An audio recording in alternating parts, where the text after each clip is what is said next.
Welcome to DYNAcast episode 9. Uh, Today's episode is a little bit somber, um, just with the topic at hand, and then also the loss of a legend recently. So we're gonna open the show up with cousin Kat. So I'll let her take away. Hi, my name is Kat. It's great to be back on the DYNAcast today. And we're going to be talking about Black Panther and Chadwick Boseman, and with this new Black Panther movie out now. So I'm just going to give a few of my thoughts here. So the Black Panther 2 movie, first off, I thought was great. I thought it was a fantastic movie. It was really one that I haven't seen in phase 4, really. So it was a good kind of refresher for like a movie palette.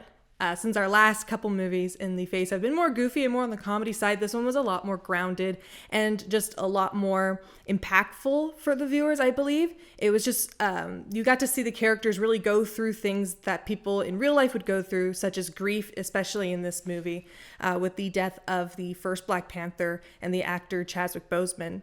And going into Chadwick Boseman, I thought that they really did a great job of being respectful with his passing in the movie. And I think that kind of related to how it felt like in real life for those actors as well going through this. I like that they didn't make this all about like a big baddie that killed him or something, or he died while battling, fighting someone or saving Wakanda. He died from just a illness that nobody saw coming, which related to his actual illness of his cancer that went on.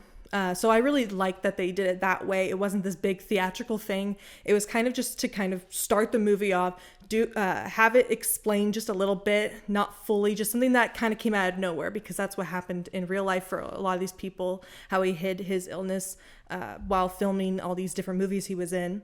Especially in the first Black Panther movie, hearing after his passing that he was tired, that he was in pain while doing this but didn't tell anyone, and that nobody knew until his passing actually happened, and it all made sense after.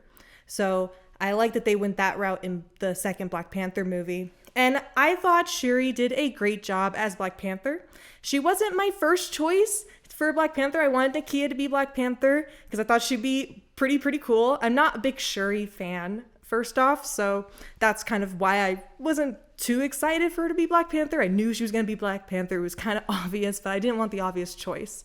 But I thought she did a great job. She was definitely more of a rageful Black Panther, which I enjoyed, because she was coming from all that grief and having to go through all that and having to unpack everything that she didn't want to. Her mom, the queen, was probably my favorite character in this whole movie. I thought she really carried the movie, honestly. I felt like all the other characters weren't really doing too much in the film. She was kind of putting everything out there. I loved her monologues and speeches. I thought they were like my favorite parts of the movie. But I loved the Killmonger cameo. That was fantastic. I thought they did a great job in going from the comics as well, from the Black Panther comics, when Shuri did become Black Panther and the original Black Panther was out of commission for that. So she had to take on the mantle, and they were kind of going along with that storyline. She definitely wasn't in grief, though, because that's obviously different. That was for the movie. But I still thought it was a cool thing to work with.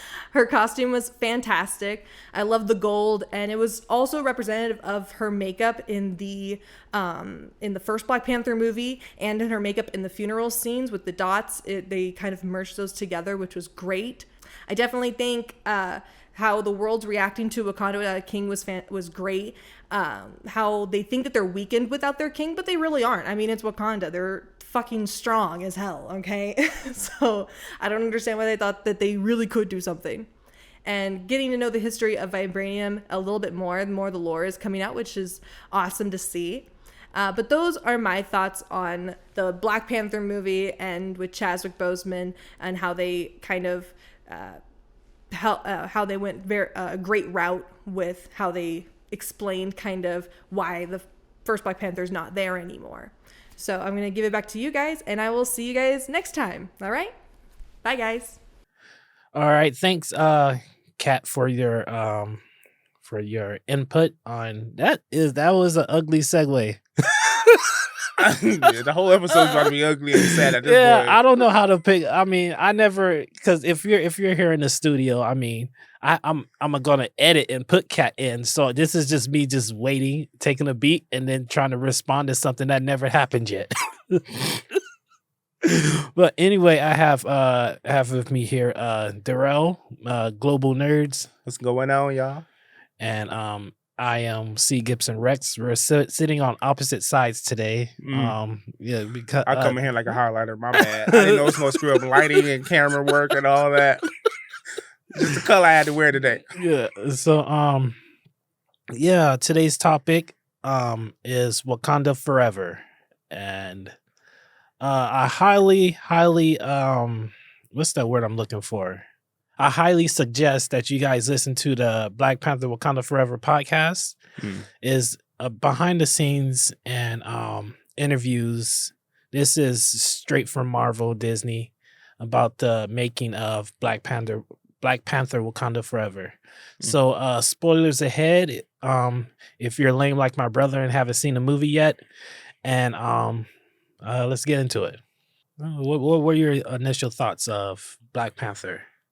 It was entertaining. It was somber. It was very dark at places. Overall, just to skip to what I would rate it, out of a scale of 1 to 5, I would give it about a 4. 4. Yeah, it hits everything it needs to do. They was pretty much stuck between a rock and a hard place with the passing of the title character and the story elements that they need to introduce all these new characters. They did the best they could do with what the situation was. I don't think it couldn't have been done any other way. The movie was good. The characters were well developed. This is literally a Shuri story, and it follows her progression through her character throughout her whole arc from Infinity War, first Black Panther. It's completed. Her story is completed with this film. I don't know where it could go with Shuri after this. Yeah, I don't think my opinions are as deep. Because there's another topic I want to get into before we start discussing the film overall. Right. I was very vague. I didn't know if we should get into like spoilers or everything. But before I get it, I wanted this. I went to the fan event and bought this Shuri cup holder. If you have a bottle or whatnot, you just kind of and you take your drink. It's ridiculous, but I love it. The cup comes out. If I don't knock over my mic. I think stuck on the tooth. It's stuck on the tooth. And then it's just like Shuri Blaster. And then I can like pew pew. That's pretty cool. I'm gonna hold on to it the entirety of the show. But there are some people, this is all relevant. This is all relevant to the discussion. You know that tweet I sent you, right? Uh-huh. Yeah. So there are some people that are like bougie ass film fans, the box office and Martin Scorsese, blah blah blah. And like every film doesn't need to be like a work of art. True. A film could just be made for fun. A film could be made bad on purpose. Films are made to invoke emotion. So if you are like have a passionate hate for Marvel movies, then that says something more about you as a person than it does about film. Because Marvel movies aren't ending the world. Right. There are actual problems that we have to deal with, and a fucking movie shouldn't be getting you riled up. I'm gonna put a link in the description to that conversation. It's the wildest. I'm just like, bro, like what? What? It's some crazy ish. Like, I'm gonna have to speak to my black brothers out there because I'll pay attention to most of y'all reviews and y'all bashing this movie because y'all saying that, black men being replaced and it's all about women and this wokeness. I'm like, how weak are you that you are intimidated by a strong woman? If you pay attention to the movie, Shuri, Queen Wamanda, Okoye, the Iron Man girl, Riri. Yeah. The movie focuses on them because there's no other main characters left. Hello. T'Challa died. what is it? Okoye man dude. He's in jail somewhere. Yeah, M'Baku wasn't never really a main character. And he's in his own nation. He's part of Yeah. Wakanda, but he's on his. He got the M'Baku tribe he got to worry about. So I mean, I forget what they're called. Yeah, me too. The apes, the gorilla. Yeah. But I'm like, if you watch the movie in context, the story beats leads to this area. This is the only place they can go. So where Shuri has to step up, Queen Wamanda has to step up, Okoye has to step up, Nakia has to step up. Because there's no other men there. Hello. Just watch the movie. It makes sense. Yeah, it's just great. Just like what they say about us not having fathers. Yeah, Who's stepping up? The mama. Exactly. That part. That part. Literally, the daddy died and the king died. So who else won't step up? But the queen. It makes sense. Like it's not wokeness. No, even when people say woke, the way I look at it is if you think something is woke, then that just the opposite of woke is that you're asleep. Right. And that you're just not aware of what's going on. Your eyes are closed to the reality of situations that are going on around you. Right. So if you're not paying attention, then, that's on you. And if you're just that weak, I mean, like that's like some 12-year-old boy shit. It is. It's just like every black reviewer that's a man out there, I was like, y'all really going with this narrative that they erasing black men, strong men, and every other man in there is a simp. I'm still here. M'Baku, spoiler, is the king of Wakanda. You can't get no bigger than that. You have everybody stepping up. M'Baku was a jokester who didn't care about Wakanda. He stepped up and became king due to the events. We spoiling, right? Yeah. Queen is dead. Queen Wamanda died, y'all. She died, okay? So who's the next person to step up? Shuri. She's the only one left in that family lineage who could take the throne. She didn't want it. She gave it to M'Baku. She's comfortable being the Black Panther, the protector of Wakanda.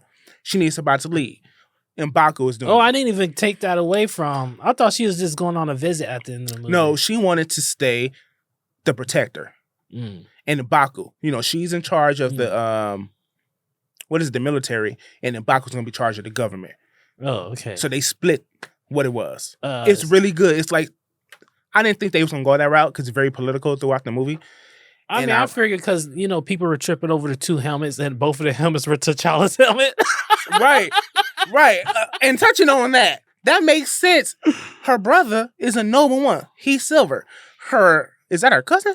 Yeah, her cousin, Killmonger, his thing is gold, right? Because he likes to get shit done. He's but brutal. one was the Civil War helmet for Black Panther, and the other one was the Black Panther helmet from the movie. Yeah, but that's the one he stole and made it his sort of. No, there. suit. When Shuri was showing them the Black Panther. Yeah. One of them was the one Killmonger wore as his own. Correct. Yeah. And, she's a combination of both her brother and her cousin. So when she combined the silver and the gold into her suit, she is noble, but she also going to she's going to rock your ass if she has to. I think the suit looks way better. And what's his father's name? T'Chaka. Yeah, when he showed up with that black and gold. Oh, that purple thing? Yeah, that shit was nice. I was like, oh, shit. Yeah, that shit was nice. But getting back to the wokeness topic, it's just that I like a strong woman, and I'm all about equality. And you're not. I mean, this whole thing is if you respect a woman or let her make a decision that you're a simp. I'm not fucking. Then I'm a simp. It's just like when people on Twitter call me a bitch. I'm like, I guess so. Right. I ain't hurt by it. Like your opinion is not. I know who I am. So if you call me a bitch, I'm just like, all right, guy, whatever. I don't know you. Especially on the internet. I won't ever see or interact with you for the rest of my life. You can say you know what to do when when these people take internet and social media too serious because they always doing this. You know what you can do? Look. They can't hurt you. It's that simple. You know what I mean? Like, don't take social media so serious, y'all. It's nuts. I mean, especially with the landscape Twitter is in right now. I'm just like, I have some stuff planned for Twitter, but I think I'm just gonna save it for YouTube and just go hard next year. Yeah, with stuff. Yeah, but let's get into this movie. So we start off. T'Challa's dying of an illness, unspecified, and Shuri's not able to help her. Like I was like this is just me because I'm a nerd. I was just like, what if we just see him lose in battle? You know, Oh, that's where you want to see T'Challa go out? I mean, the way they did it was the better way. Right. Because it's just acknowledging the actor and you're just moving on. You're not doing anything that's going to be questionable. Mm-hmm. Because like if you make him die in the fight, you know, you get what I mean? Yeah. It'll raise questions. So it's better off that there's some sort of real world acknowledgement of what happened to him. Yeah, I get the other side too, where they say, well, if he took the purple herb, how could he get an illness? And I understand that. So maybe they could explain that. It's just we don't know. It doesn't make him invincible. You can still shoot him and he'll die from a bullet. Right. He's just stronger. Yeah, but they say it was an illness. Steve Ross. Yeah. So it doesn't like he had colon cancer. So that doesn't mean he can't get colon cancer. Right. But then you figure like I said, it gets into some wild shit when you that's why it's an unspecified illness and Shuri couldn't fix it. So that way the people can just leave it alone. True. She tried to make an herb and didn't work. Well, she didn't have time to use it on him because you could have said he was maybe he depowered at that point in time. Because you know he does that. Yeah. And you know, maybe he had to do the whole throne thing again because he did die. Yeah. Oh, speaking of T'Challa, he died 3 times in the MCU. Yeah. Yes. Yeah. When he was fighting M'Baku for the throne, he died.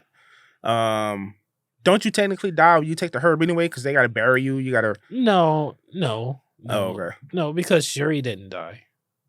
We think. Because the way she woke up. Like, she was like in a trance or whatever. Yeah. I mean, you could die. That's the thing. Yeah.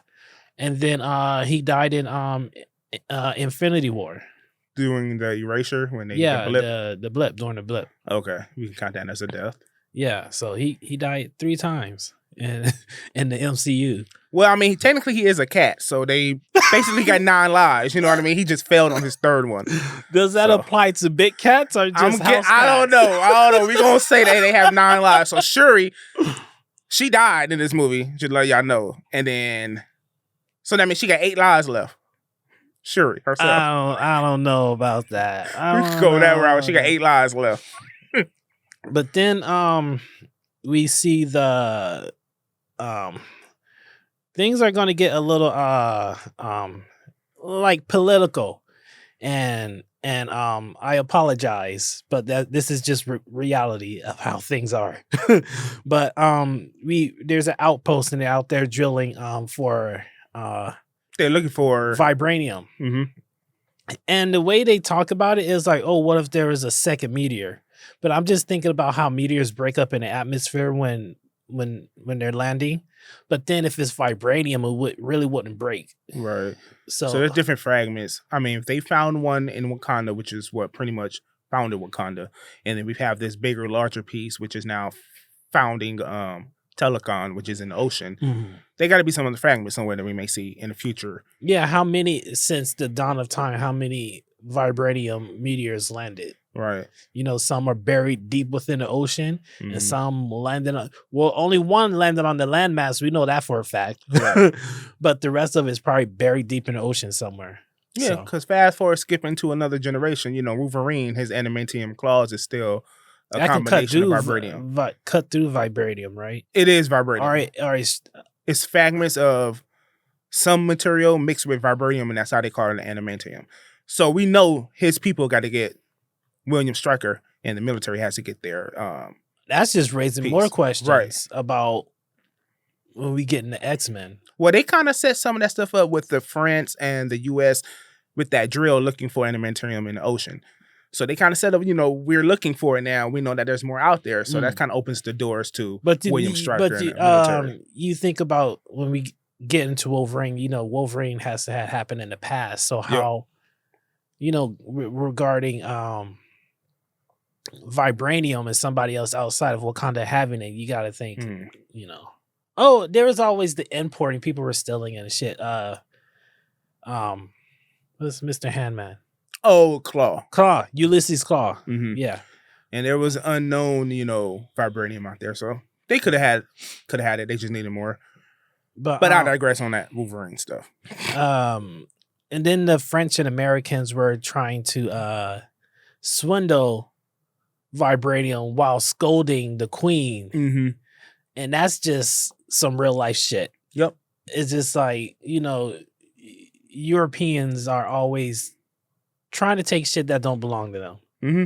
I mean, that kind of shit happens within, like, when you think back to like I used to study a lot of Asian culture back in the day. China and Japan, they were always fighting over land and shit like that. All right. I mean, that's happening within that. They're fighting let motherfuckers fight amongst themselves. Don't go to somebody else's shit and somebody else's land and fucking take it. Right. Right. That's some rude shit. And that's stuff we do in reality all the time. And I just wish we had a nation as powerful as Wakanda just to set motherfuckers straight. I would have been left America a long time ago if Wakanda was real. I'm like, please let me. We couldn't go anywhere because they didn't even help our black asses out. This whole time, like we were slaves and it's like Kim I told y'all. The lost tribe. Yeah, they help us out.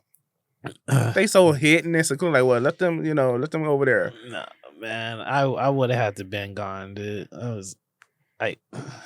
But yeah, just colonization. I mean, we're going to get into that subject eventually once the third movie rolls around. Apparently, is setting up for an invasion of Wakanda and taking vibranium. Well, they already hit on that doing here with the France and the U.S. and other world governments wanting to break into Wakanda and take it at force. So they already touched on that there.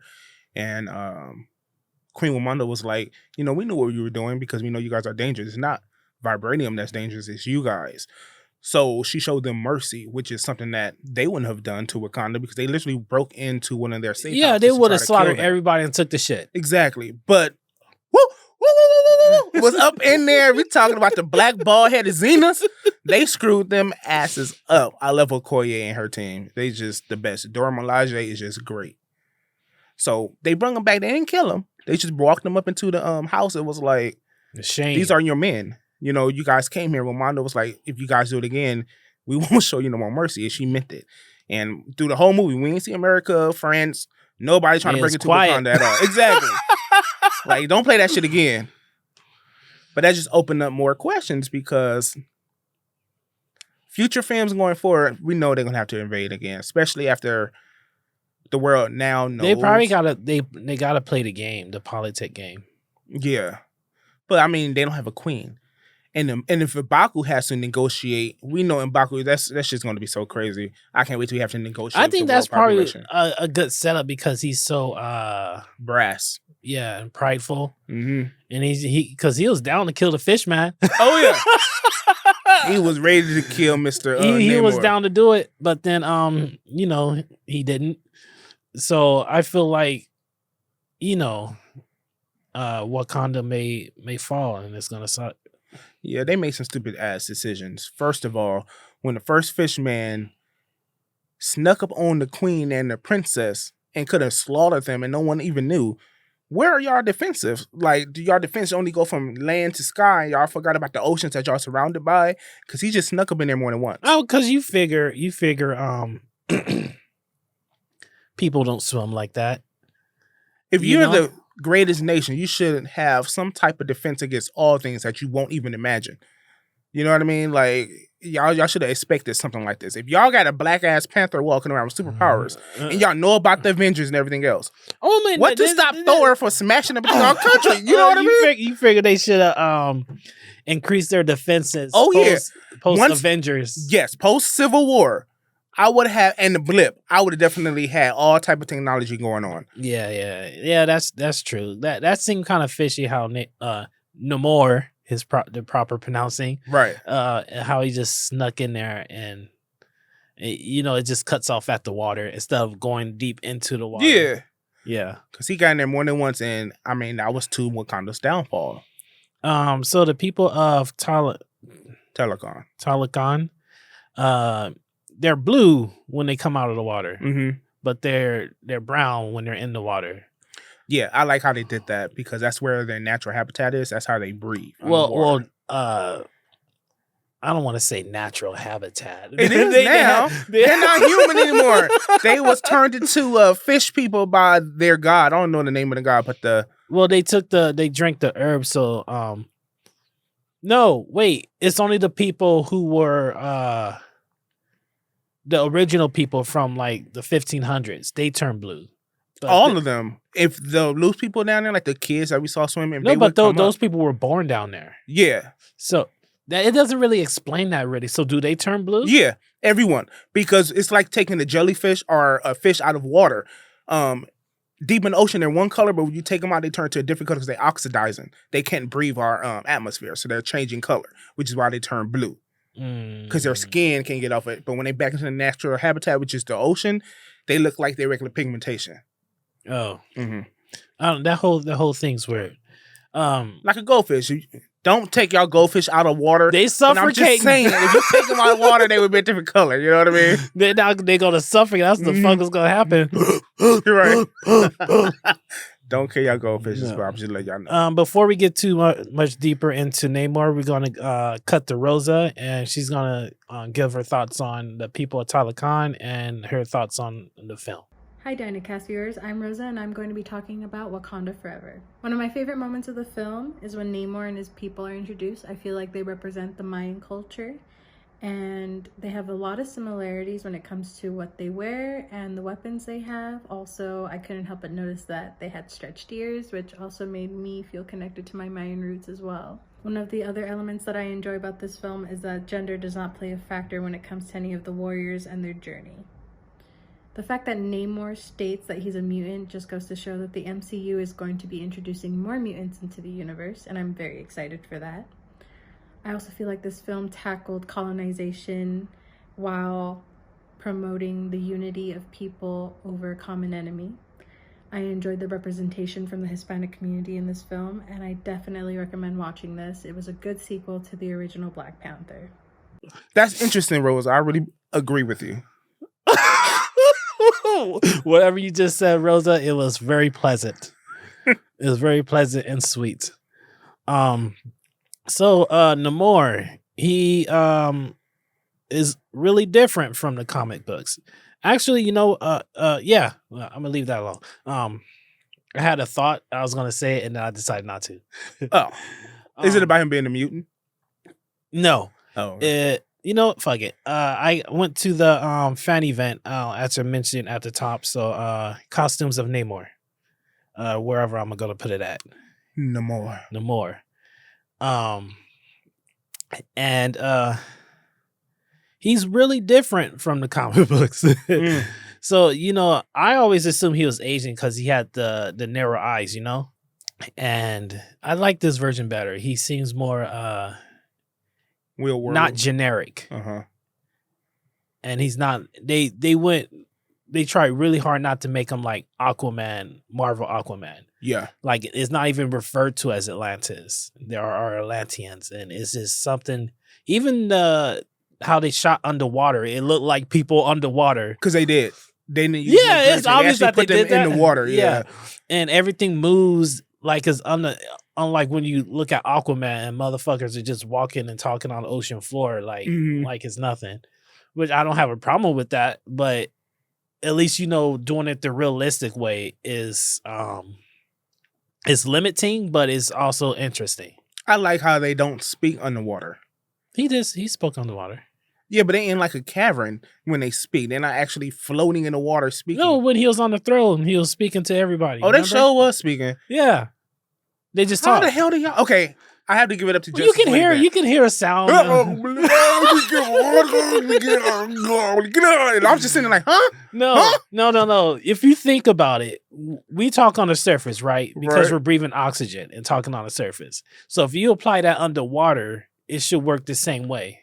It would sound like it will be something has to be with their ears too.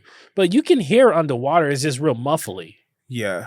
I like the way Justice League does it when they create this little water magic bubble they can talk and they and collapse Justice it back. League? Like, oh, I'm done talking to you. Just can you imagine arguing on somebody?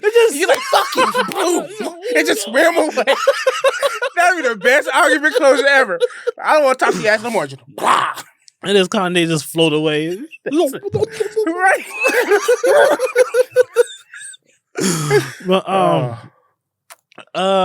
I don't really have too much to say because Namor was cool, but I mean he was still he was the antagonist. So in Marvel movies, the antagonists aren't really black and white as a villain. Yeah. He has a lot of gray areas, and I like that about him. He was a king. He had to do something for his people.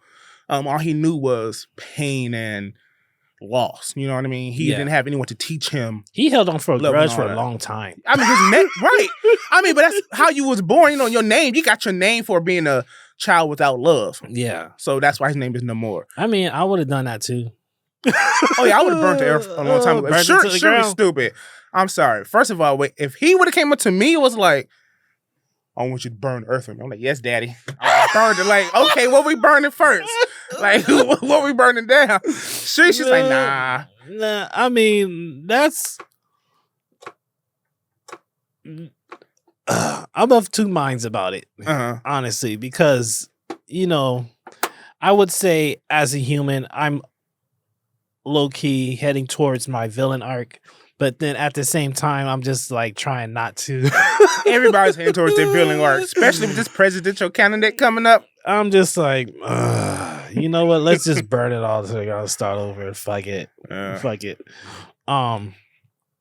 But really, everything about Namor, I was down with it. Mm-hmm. Even his little anklets. Oh, I hated that. Anklets. I hate it in the comics. I hate it in live action. Like, why are y'all gonna give him wings on his back or something that would support his weight for real? But his ankles? I mean, mutants are funny, honestly. Mutants are just the weirdest fucking thing in Marvel. And he made fun of himself. He was like, I was born with wings on my ankles and pointed ears. So like, yeah, you look stupid as hell. It's okay. I mean, his ears weren't really all that noticeable though. He was pointed compared. Yeah, I know they were pointed, but like in the comics, those shit look right, sharp. They're pointy. Queen Wakanda forgot about Ultron. This whole movie forgot about a lot of stuff. They didn't compare themselves to anything happening in the MCU because, first of all, y'all friends with the Avengers. And somebody's invading our country. I would have like Thor on Speedway. I'm gonna need all y'all. I know Iron Man dead, but there's another one out there somewhere. There's a black one. I seen him. Now I'm gonna need all y'all help. But they just forgot about everybody. She's like, she mentioned AI is gonna take over one day. I'm like, it almost fucking did. What do you mean? Right. Riri Williams. I was a fan of Riri before.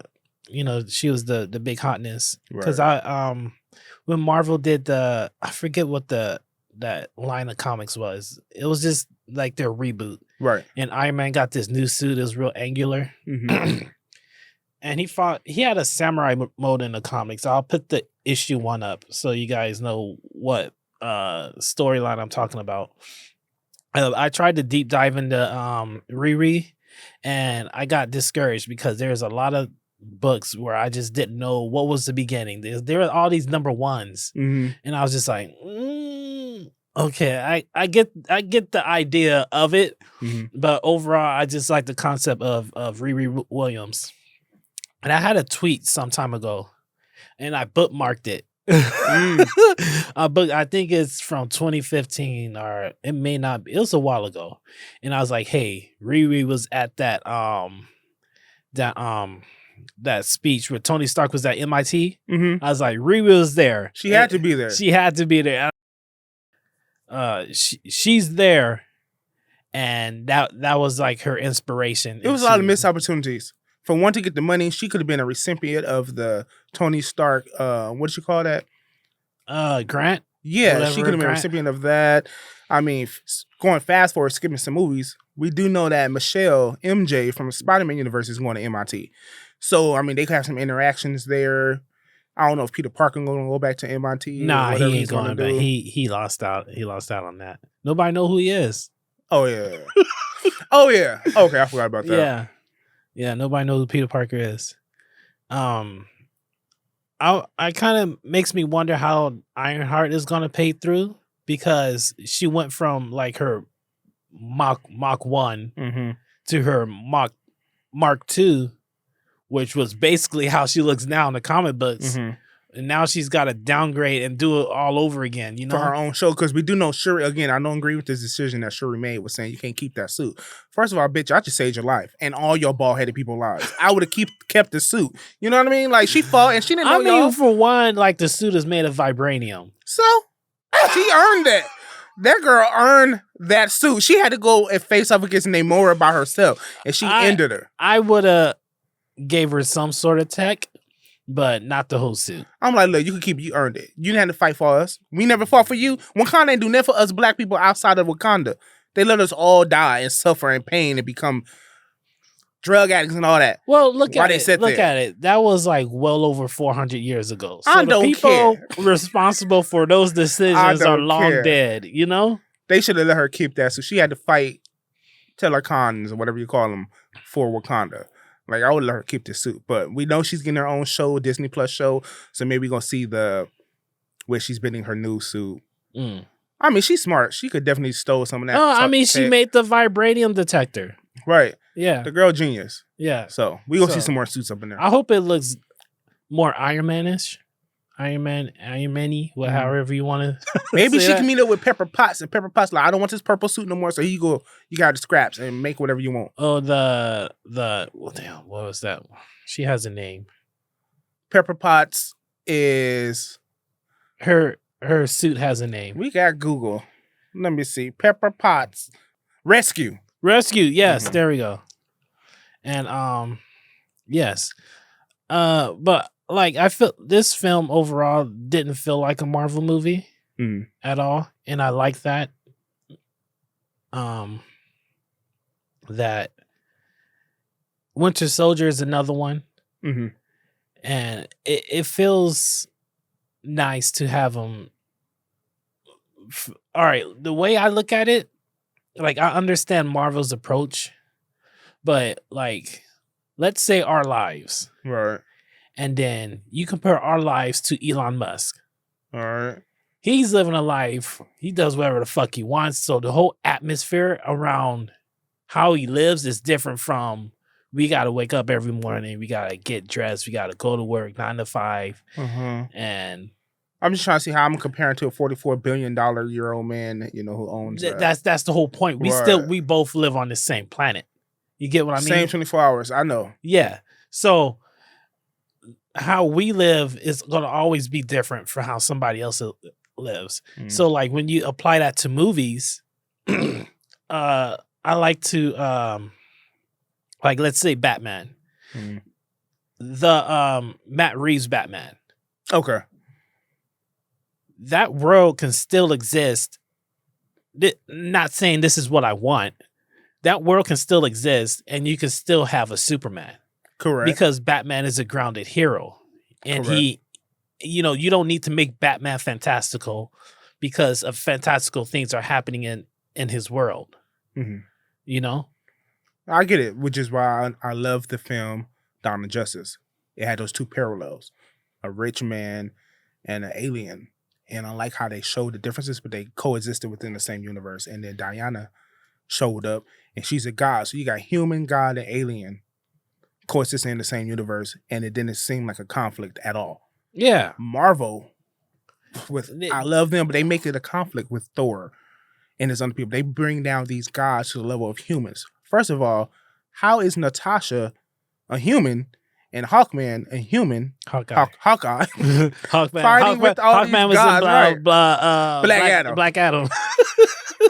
But then, how are y'all going toe-to-toe with these aliens and can face off and cause damage the same as it just depends on how strong the aliens are.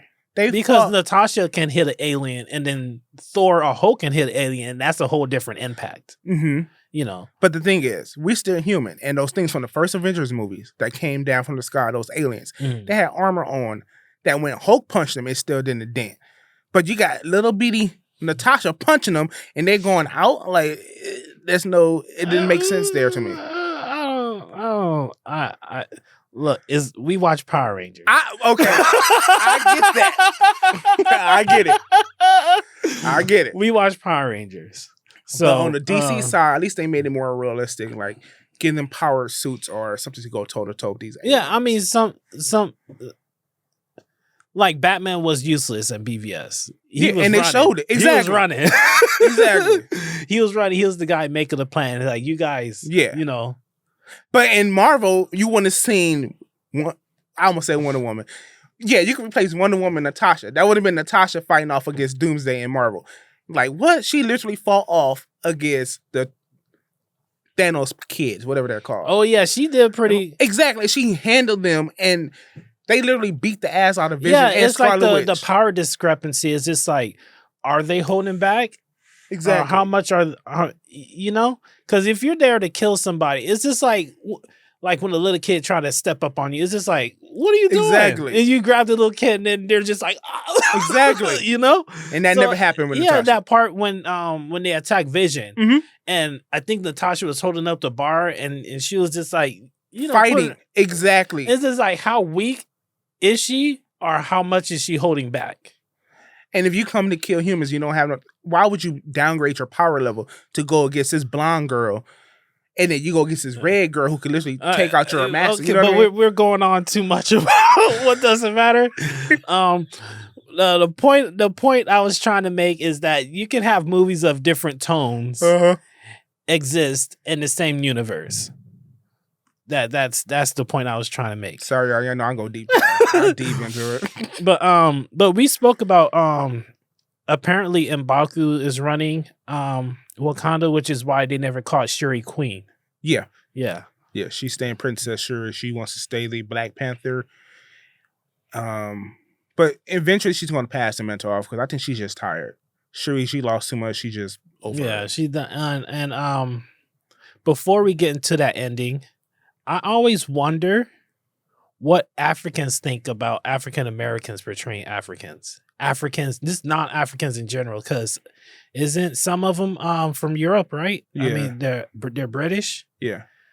So I always wonder what they think about us portraying them.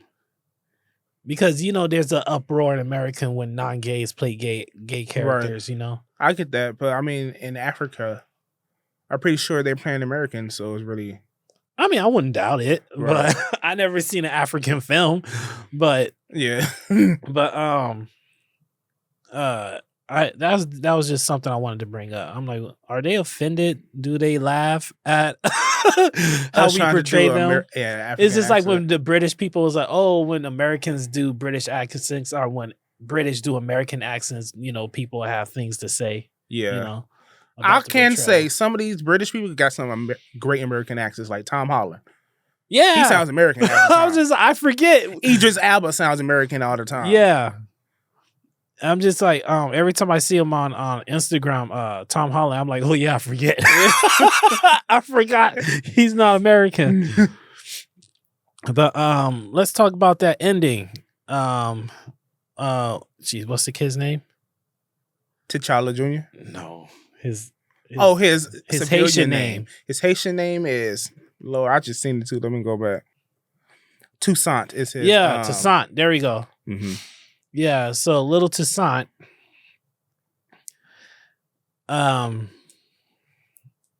Which is Prince T'Challa, son of King T'Challa. Yep. And do you think he's gonna be force grown? They have to. They're gonna rush him into adult age, especially with this Young Avengers thing, because now they gotta upgrade the kids of Wanda. I kind of don't want to see Young Avengers. I really don't. I mean, they need Avengers. We need All Avengers. Avengers is dead or old, but we don't. I mean, we can just make a new Avengers team. I don't want to see a bunch of kids fighting. Yeah, I think that's what they're going to do. I stressed enough about how I feel about children being superheroes. Oh, from Thor: Love and Thunder? I thought that was funny, but I'm just me. Look, I know I watch Power Rangers, but the thing about teenagers being superheroes just bothers me because teenagers are just like, they're not ready for anything yet. I think that'd be cool to see them thrust into the world of you got to be a hero. I mean, you got Kate, who's Hawk Girl. I mean, she a grown woman now. Hawkeye. Yeah, my bad. I said. Yeah. Then you got the little kid Thor, whatever her name is now. Love. We got Love. Then you got Patriot. Then we have now Toussaint. We have there's some more kids. Oh, Black Widow. Well, see, now she's old too. The new Black Widow. She's just the replacement Black Widow. Yeah. But who's going to be the Black Widow, you know? I don't think there is one. One of them people got some kids running around there who didn't go through with the railroad policy. we got what's Hulk's son's name? Scar? Yeah. Yeah.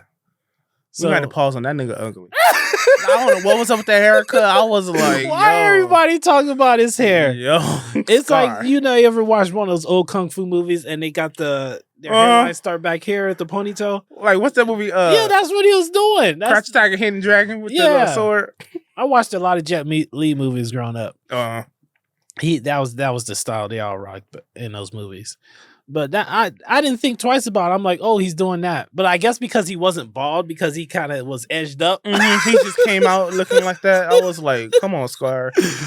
But yeah, I feel like Toussaint is gonna be we're gonna have a new T'Challa come Secret Wars. Mm-hmm. And he's gonna be the son, and we're gonna see T'Challa and Storm. Hopefully we see Aurora be introduced. First of all, they kind of set it up. I thought we would have seen those people come in during the first Black Panther because her mom is part of the tribe that Aurora you were originally from. You know, her parents with the white hair, the blue eyes and stuff like that. Even though her queen, she has brown eyes. That. Yeah. But when Storm parents died when she was young, she became an orphan, so we don't know her people, but she's part of Wakanda's tribe. I just thought her hair was white because she was an older lady. No, that's Storm's tribe people where she's from. Oh shit! I didn't even think about that. But the thing is, though, why didn't Shuri or either T'Challa have some resemblance of white hair, or maybe they could have had the blue eyes? That's just how black people are, because you know how a black woman can give birth to like a light-skinned kid and a dark-skinned kid. My mama is as chocolate as they come, and my brother and sister is as light as they come, and I'm in between.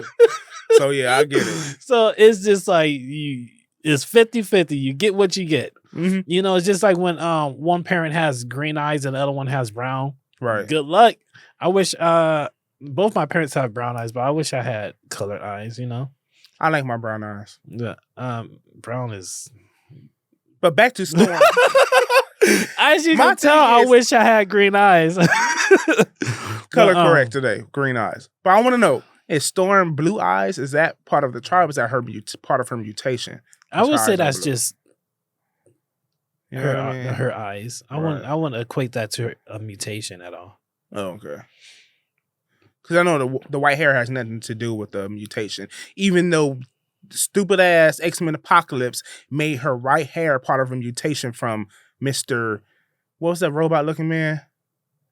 Sinister? No. The main villain from Apocalypse. Duh. Oh. Apocalypse himself. He gave her an upgrade, made her hair turn white. Like, that was not... Oh. Her hair was I didn't watch too much into X-Men. But any final thoughts on Black Panther Wakanda Forever? None. I enjoyed the movie for what it was. It's entertaining. It has some sad moments, but it doesn't linger on the sad moments, which I really respect. They give him his respect and they move on with the story that they need to tell. The fight scenes, some of them suck. Like the fight scene with Shuri and Namor at the end was trash. But Okoye. But in the desert? Yes, I didn't like that fight. Oh, man, get out of here. That shit was trash. Get out of here. What are you talking about? I was sitting there, I was like, Wakanda Forever, boom! And I was just saying like, okay. Oh, man. But the bridge scene with Okoye versus the Telecon Knights, Atuma and Namora and her crew, she held her own. That bitch is tough. Oh, yeah. And they have a power advantage, too. And she held her own. She was still holding it. I just need a Okoye movie the Dora Milaje the Disney Plus show. Midnight Angels. Oh no! movie. Ew, no, no! Ew! I hate that. I feel like Okoye. This is ugly. This is ugly. Why do This I is must wear ugly. that? And like that shit is ugly. I mean, that's how they look in the books, just like that. I do not like it. Give us the plain Dora Milaje with the red and the gold. That's it. And the daggers. Yeah, that's And the daggers. I did with the daggers too. But like she said, our mother gave us the spear. It's graceful. Like I need that spear back. But yeah, Okoye, my favorite character. Then it's Shuri. Namor is definitely up there. I like M'Baku, his growth, and I also like the setup for the Thunderbolts in this movie was really good. So, Yeah, I pretty much vocalized my opinion. Like I said, I'm not like one of those film critics. I can't get deep and insightful. I just like, hey, I liked it, and these are the things I liked. So it's keeping it sweet and to the point.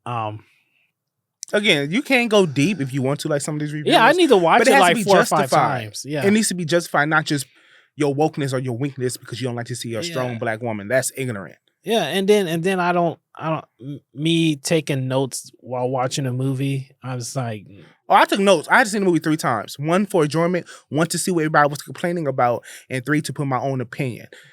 Some of the white folks out there, I'm sorry, my white brothers and sisters out there, oh, y'all just made all white people bad people. I'm sorry. I mean, history is history. I was just about to say that. History is Do better history. then. I'm sorry. We're progressing. I mean, and then when people say that, it's just like, well, you feel guilty, so what? Why do you feel guilty about something that has nothing to do with you? that part. You know, I mean, there's black people out there committing crimes all the time. I'm I not ain't guilty feeling for the guilty for shit them. they do. Let that black ass stay over there. Let them I'm niggas good. be niggas. That part. Y'all understand? We black people, then we got niggas. Okay? You got white folk, you got white trash. It's different levels to people, all right? I ain't a nigga. I'm a nigga. It's a different. Let them niggas be niggas. And that's how Wakanda was looking at all of us. Let the niggas stay over there. They had nothing to do with us. I'm like, Wakanda help. Wakanda help you need, like, everything. Man. Oh, these chairs lean back too much. Oh, damn. Okay. All right. But on that part, we're gonna damn, I'm trying to pay some respects to a man. All right. I'm gonna take a cut so I can take a breather. Now that we're done laughing, I wanted to pay respects to another legend, Jason David Frank, also known as Tommy Oliver, the Green Ranger, the White Ranger, Zero Ranger 5, Red Turbo Ranger, Black Dino Thunder Ranger, and Evil Tommy, Lord Draken. Mm-hmm. Is that all of them, right? No. If you want to get down to deep dive, we got to go to Tommy as the Dragon Zord, Tommy as the White Tiger, Tommy as the White Falcon, the Jetty. Then he went to the we don't Zeo. use the word Then he jetty went to in the here, Turbo. all right? Then he went to Turbo. Then he went to We I said, guess Dragon. yeah, because the Black Dragon is just the Dragon Zord, Right. just upgraded. Okay. Then he became the Black Dino Black Thunder or Ranger. whatever it's called. Yeah, Black Yeah. Brachial Power. And now he's a Legend of the White Dragon, which is his thing, which is Eric Reed character. Yeah. And we can't forget the best Tommy. He was the White Silver Bear from We Bear Bears. What? Yes, you didn't know he was in We Bear Bears. What is that? They had his whole team. This is show that was on Cartoon Network called We Bear Bears. And they had an episode with I Jason knew he Frank. played a Transformer.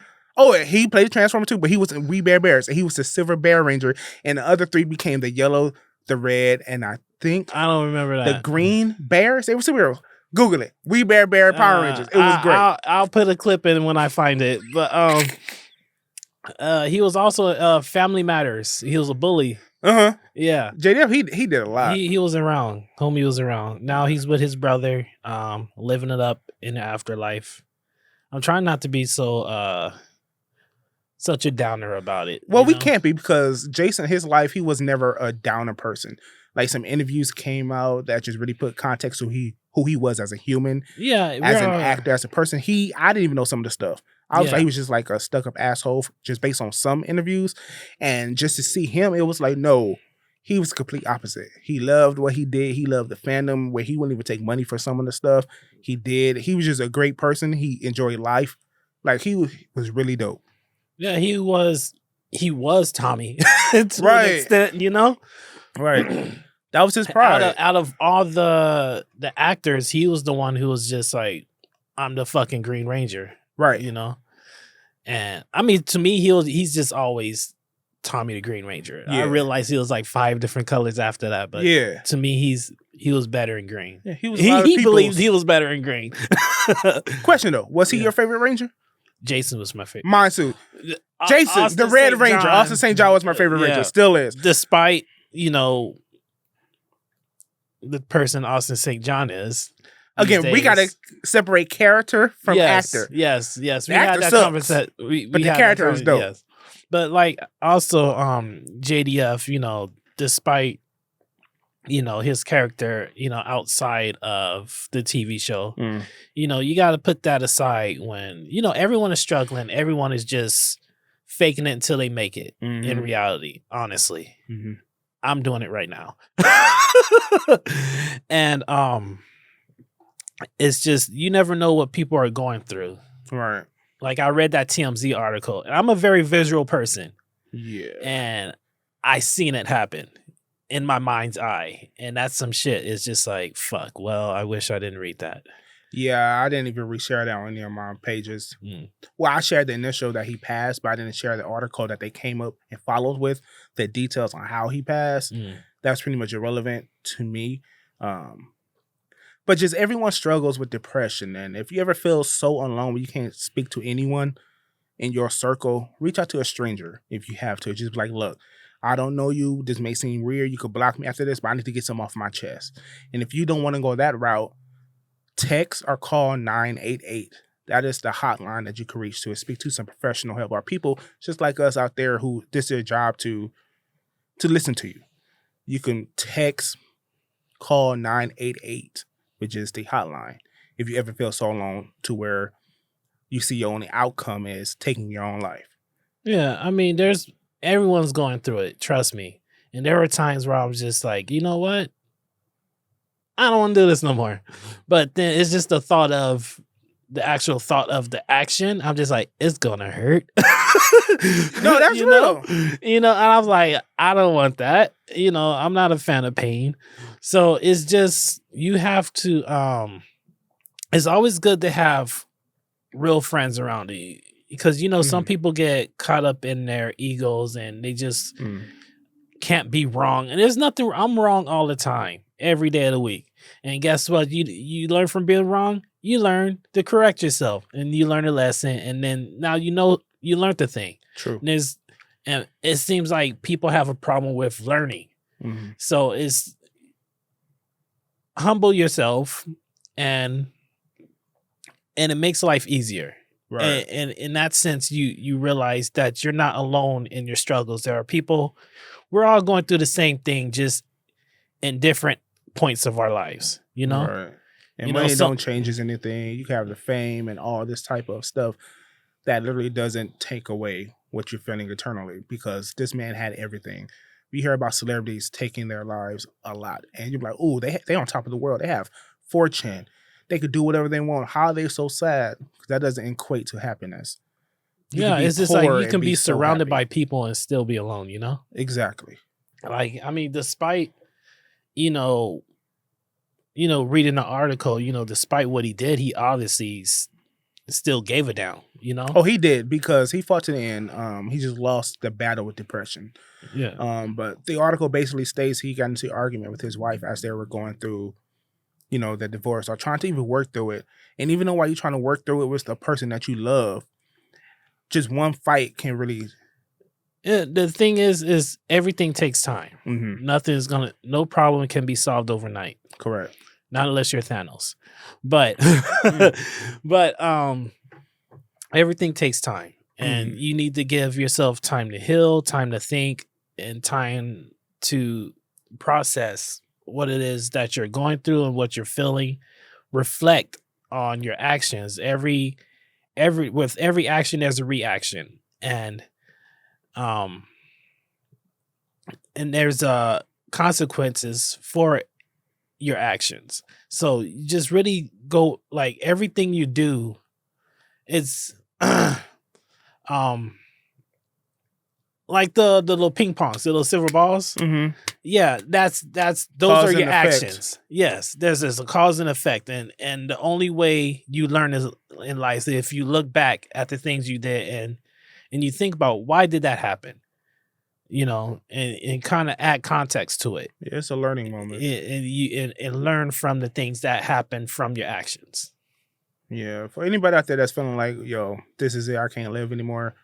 Your life has value, even though you don't see it. Your life legit has value. When you take your own life, it doesn't just affect you. So don't think, oh, I'm doing this because it makes it easier on somebody else. No, it's going to affect them a lot more than it would affect you. Yeah, it affects the people around you because there are people out there that care about you. So if you commit a selfish act, then you're only putting the people around you. You're hurting the people around you when that's with any selfish act. You're always hurting the people around you when you are doing something selfish. So not to degrade what happened, you know, but that's just the reality of what happens when those things. So we got 4 minutes. Your favorite Tommy moment. I think him going skydiving in the movie with the surfboard. That was freaking dope. Like, I don't know how those little things didn't just snap and slap him in the face or anything. Like, I just like that whole scene there. My favorite Tommy moment was it was during Greenwood Evil when he came in as a giant. Oh, okay. I was like, oh shit, they fucked. Or when he came in and beat their ass in their own Megazord, check them out. Trinity, you got in the way, you got socked in the head. Right. Oh. He beat their ass, man. What else? In Turbo, I always like the only reason I really watched the Turbo movie is to watch the morph scene. Oh, okay. Because the way JDF does it is just freaking intense. Oh, he is intense. It's like there's no Ranger that harnesses the spirit of Super Sentai like JDF. Like everyone else always, there are, I would say maybe like 3 or 4 that do it, but JDF is like number 1 that like if you was to put him in Super Sentai, he'll fit right in. He has that girth and that umph. You know what I mean? I can't even judge it. I don't watch Super Sentai. That's too much reading. Too much subtitles. Yeah, okay. but other you greatest Tommy moment. That Super Sentai spirit. Yeah. Yeah. Even his Master Morpher. I want a Master Morpher. Apparently we getting one, right? Right. Yeah. Supposedly, but Supposedly. That was a cool moment with him using his Master Morpher to change to every other Ranger. What was another cool Tommy moment? I don't have any more. Again, my favorite Ranger was Jason, so no shade. I love you, Tommy, but you like 4th on the line. It's Jason, then it's Walter, then it's Billy, then it's Kimberly, then it's Trini, then it's Tommy. It's Jason, Tommy, Leo, Scott. Oh, so we going old generations. Oh, you mean just the 5, the original 5? Yeah, he's bottom of the line. Then Jason, Tommy, Zach and Trini. Well, Trini. Okay. Because Trini's cute. Then Zach. Okay. Then Zach, Billy, then Kimberly. Anyway, this we run out of time here on the DYNAcast.